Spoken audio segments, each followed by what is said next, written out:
3,249 ka serbisyo nahatag ng Kapitolyo Serbisyo Caravan ni Governor Lyndon Barbers sa lungsod ng Taganaan.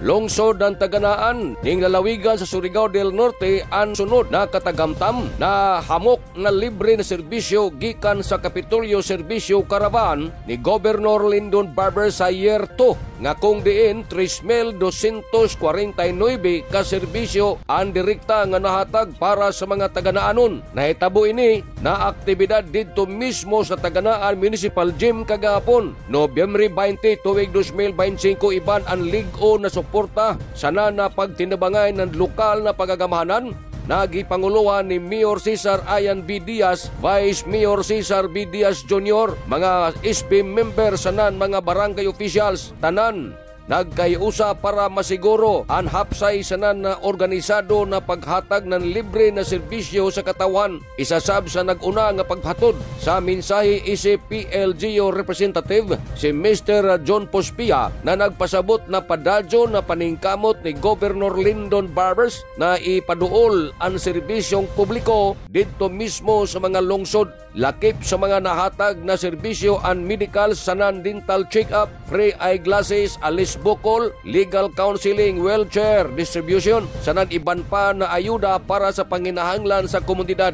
Mapasalamaton ang provincial government sa mausuwagon nga partisipasyon sanan kooperasyon sa mga Taganaanon isa ka pagpamatuod sa panaghiusa malasakit sanan tinuray na serbisyong publiko. Nalukad gikan diri sa Kapitolyo ini si Marix Sinners, Marcon Sim Vlogs, Mario Cordalis, Simurlan Mulaong. Salamat. Maradyaw na adlaw natong tanan.